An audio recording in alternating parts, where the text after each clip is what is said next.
The woods were supposed to be fun. Leo promised an easy hike, but the sun was already sinking behind the trees, the air turned cold, and a shiver ran down my spine.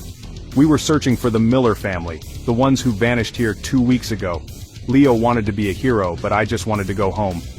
The path narrowed, overgrown and unfamiliar. Leo checked his phone, no signal. The map was useless. Every tree looked the same, looming and silent. I whispered, "I think we took a wrong turn." Leo didn't answer. He tried to look brave, but I saw the worry in his eyes. The forest was silent, as if it was waiting. Every shadow twisted into something menacing. A gust of wind sounded like someone whispering my name, Anna. I spun around, heart pounding. No one there. Just Leo, looking lost. We were just like the Millers now, swallowed by the woods. The trees pressed in, blocking out the last daylight. I tugged Leo's sleeve. "We have to go back." He stopped, pale. "I don't know which way is back, Anna." Real fear set in, a cold, heavy pit in my stomach. We were two kids, alone in a forest that didn't want us. The search for the Millers had become our own nightmare. We weren't heroes. We were just lost. As the last sliver of sun vanished, the woods came alive with strange, unsettling sounds. Every instinct screamed to run, but we could only move forward. The darkness swallowed us whole. My foot hit something soft, a small red sneaker half buried in the leaves. Leo's flashlight trembled as he pointed it at the shoe. It was a little boy's, maybe Timmy Miller's. Dread washed over me. The Millers had walked this path. We pressed on, eyes scanning for more clues. A few yards later, Leo found a pink torn sweater, Lily's from the newspaper photo.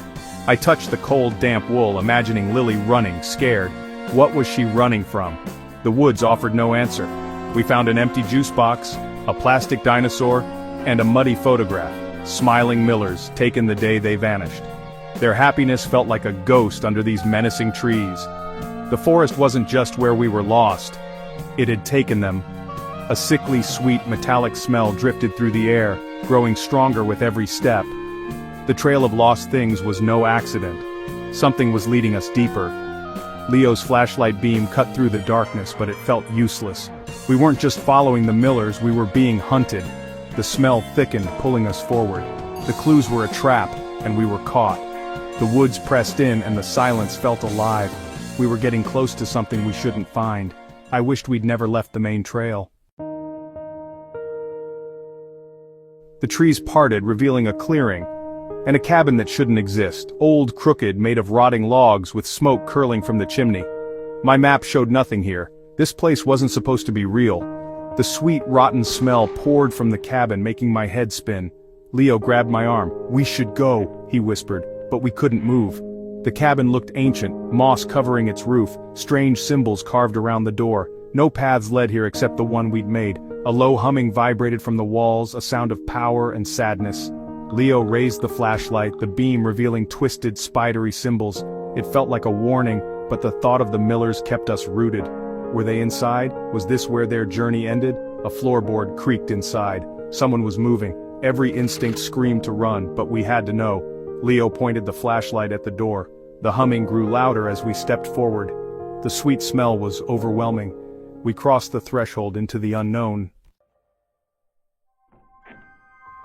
The door swung open, revealing a single, dim room. The air was thick with the smell of decay and fear.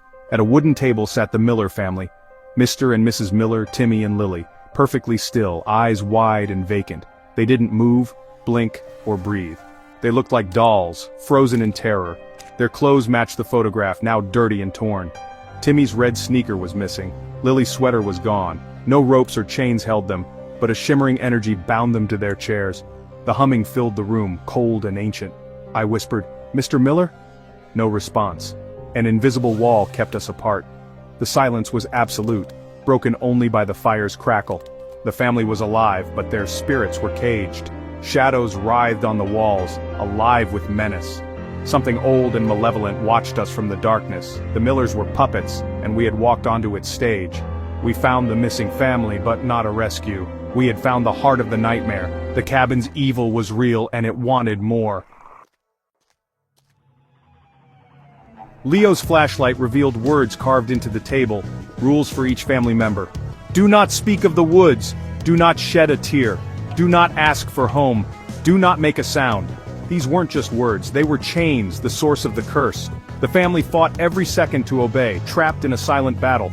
The entity fed on their suffering, the cabin alive with their despair. The humming intensified, the air growing colder.